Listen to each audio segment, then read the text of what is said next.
नमस्कार, मैं हूं जयश्री नागदा और आप देख रहे हैं सीबीसी न्यूज राजस्थान का उदयपुर पोस्ट। इसमें है वो सारी खबरें जो आपके लिए जानना जरूरी है। तो आइए एक नजर डालते हैं आज की हेडलाइंस पर। डूंगरपुर में कांग्रेस से हाथ मिलाने पर बीजेपी प्रभारी अरुण सिंह बोले, जनहित के लिए एक हुए दोनों दल। उदयपुर में चोरों ने सूने मकान पर बोला धावा, 40 तोला सोने की ज्वेलरी और 2.5 लाख रुपए पर किया हाथ साफ। प्रवीण रतलिया को न्यायालय ने भेजा जेल, जीएनएम नर्सिंग फर्जी डिग्री का है मामला। पुलिस अब मंदसौर पशुपतिनाथ कॉलेज की करेगी जांच। 9 महीने से बंद सिटी बसें फिर से चलेंगी और पिछोला गोवर्धन सागर में नावें, लेकिन नावों में क्षमता से आधे लोग ही बैठाए जा सकेंगे। निगम की टीम ने हटाया सड़कों पर फैला साजो सामान, व्यापारियों का गुस्सा भड़का तो कुछ ही देर में लौटाया। और अब खबरें विस्तार से। भारतीय जनता पार्टी राजस्थान के प्रभारी बनने के बाद राज्यसभा सांसद अरुण सिंह मंगलवार को पहली बार उदयपुर पहुंचे। इस दौरान पार्टी कार्यकर्ताओं द्वारा अरुण सिंह का गर्मजोशी से स्वागत किया गया। वहीं पटेल सर्कल स्थित पार्टी मुख्यालय में प्रदेश प्रभारी अरुण सिंह ने मेवाड़ के पार्टी पदाधिकारियों और जनप्रतिनिधियों की समीक्षा बैठक ली। इस दौरान सिंह ने उदयपुर और मेवाड़ में चल रहे विकास कार्यों के साथ ही हाल ही में हुए पंचायत और नगर निकाय चुनाव पर चर्चा की और पार्टी पदाधिकारियों को पार्टी की रीति नीति आगे बढ़ाने की सलाह भी दी है। इस दौरान अरुण सिंह ने मीडिया से मुखातिब होते हुए किसान आंदोलन समेत प्रदेश की कांग्रेस सरकार के मुद्दे पर अपनी बात रखी है। हाल ही में हुए चुनाव के दौरान डूंगरपुर में बीजेपी और कांग्रेस ने गठबंधन किया।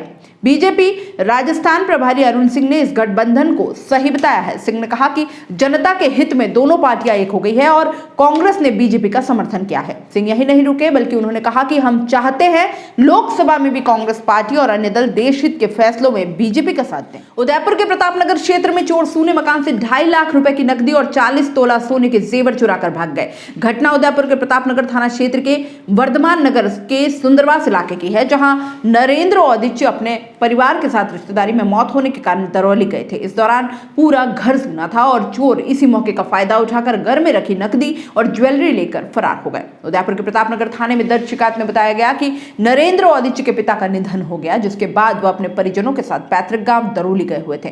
मंगलवार को जब नरेंद्र और उनके परिजन दरौली से फिर उदयपुर लौटे और जैसे ही उन्होंने घर का दरवाजा खोला तो पूरा घर अस्त व्यस्त दिखाई दिया। इस दौरान घर में रखे 2.5 से 3 लाख नकदी और लगभग 40 तोला सोने के जेवरात और 1 किलो चांदी गायब मिली। वहीं घर में रखी आर्टिफिशियल ज्वेलरी को चोरों ने हाथ नहीं लगाया, वो चोर घर में ही छोड़ गए। उदयपुर के प्रतापनगर थाना अधिकारी विवेक सिंह राव ने बताया कि वर्धमान नगर सुंदरवास इलाके में हुई चोरी के बाद पुलिस सीसीटीवी फुटेज के आधार पर आरोपियों की तलाश में जुट गई है। शुरुआती जांच में पता चला कि पीड़ित के घर पर पिछले कुछ दिनों से ताला लगा था, जिसका फायदा उठाकर चोरों ने इस वारदात को अंजाम दिया।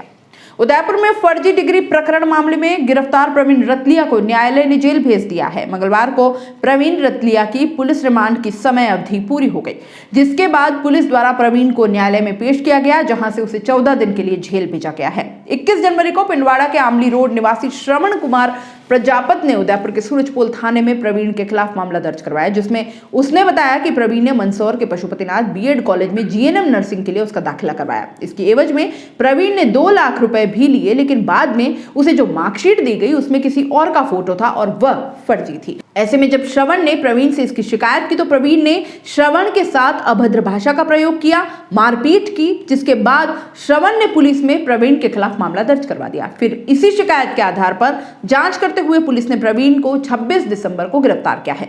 फर्जी डिग्री प्रकरण में उदयपुर पुलिस की टीम अब मंदसौर के पशुपतिनाथ बीएड कॉलेज के दस्तावेजों की जांच कर रही है। इसके साथ ही प्रवीण से पूछताछ कर यह भी पता लगा रही है कि पूर्व में श्रवण के अलावा किन किन लोगों को इस तरह की फर्जी डिग्री वितरित की जा चुकी है। वहीं प्रवीण के परिजन इस पूरी कार्रवाई को राजनीतिक साजिश बता रहे हैं। उनका कहना है कि प्रवीण को राजनीतिक रंजिश के तहत फंसाया गया है। और यहाँ रुकेंगे एक छोटे से ब्रेक के लिए। ब्रेक के बाद जल्द हाजिर होंगे। गुलाबी सर्दी अब देने लगी है दस्तक और सर्दी है तो गर्म कपड़े याद आएंगे ही। तो 25 सालों से उदयपुर संभाग का भरोसेमंद हर वर्ष की तरह इस बार भी आपका अपना तिब्बतियन मार्केट समोर बाग उदयपुर में सज चुका है, जहां आपको फिक्स रीजनेबल प्राइस में मिलेंगे अपडेटेड और latest fashionable collection, trending clothes, seasonable कपड़े, शॉल, स्वेटर, जैकेट, बच्चों के लिए और बड़ों के लिए भी। उदयपुर के समोर बाग में आपका तिब्बतियन मार्केट सरकार की स्वीकृति और कोविड-19 गाइडलाइन के अनुसार हर ग्राहक है हमारा मेहमान, जिसका रखते हैं हम खास ख्याल। साफ सफाई और सैनिटाइजेशन की पूरी सुविधा और व्यवस्थित पार्किंग के साथ। तो सोच क्या रहे हैं, चले आइए उदयपुर के समोर बाग में स्थित तिब्बतियन मार्केट में। फैशनेबल, सुसज्जित और कोविड से सुरक्षित। Tibetan market.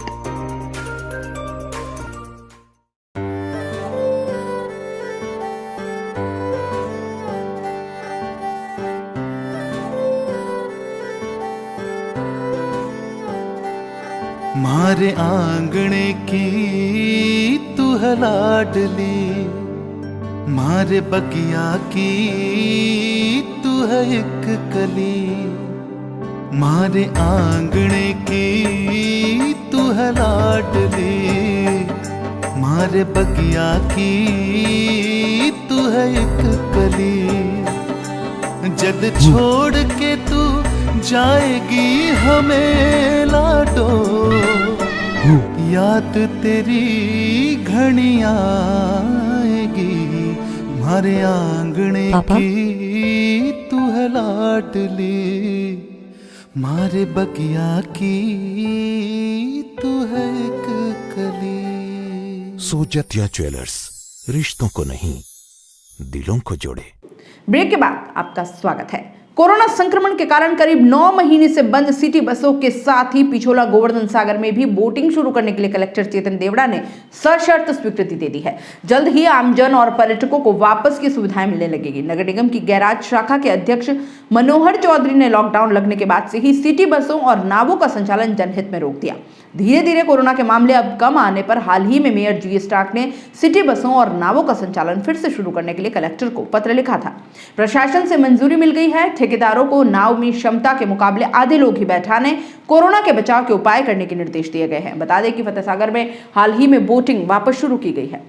सामान फैलाकर सड़क सकरी करने के खिलाफ 3 दिन अनाउंसमेंट और 5,000 रुपए जुर्माने की चेतावनी के बाद मंगलवार को नगर निगम की टीम धान मंडी पहुंच गई। दुकानों के बाहर अस्थायी अतिक्रमण कर रखे सामान हटवाने पहुंची टीम चंद दुकानदारों के सामने बेबस नजर आई।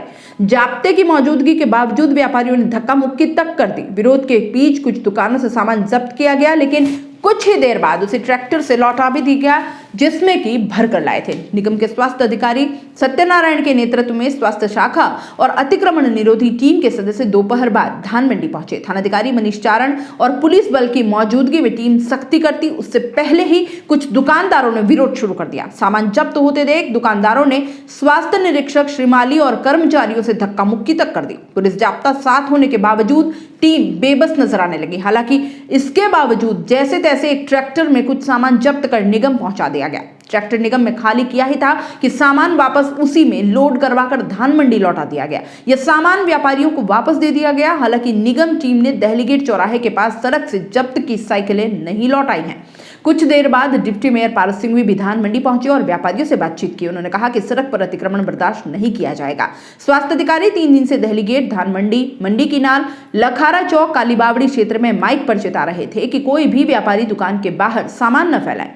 सड़कें सकरी होने से पैदल राहगीर परेशान हो रहे हैं। डिप्टी मेयर सिंघवी ने एक दिन पहले ही चेताया था कि दुकान के बाहर सामान मिला तो जब्त किया जाएगा। उदयपुर पोस्ट में फिलहाल इतना ही। दीजिए इजाजत, नमस्कार। सीबीसी न्यूज राजस्थान की यह खबर आपको कैसी लगी नीचे कमेंट करके जरूर बताएं। अगर आप YouTube पर देख रहे हैं तो सीबीसी न्यूज का चैनल सब्सक्राइब करिए, पास में दिख रहे बेल आइकन को भी दबाइए, ताकि जब भी हम आपके लिए कोई खबर, कोई जानकारी लेकर आए तो सबसे पहले आपके पास नोटिफिकेशन पहुंचे। अगर आप फेसबुक पर देख रहे हैं तो सीबीसी न्यूज का पेज लाइक करिए। अगर आप इंस्टाग्राम पर देख रहे हैं तो आप हमें फॉलो कर सकते हैं।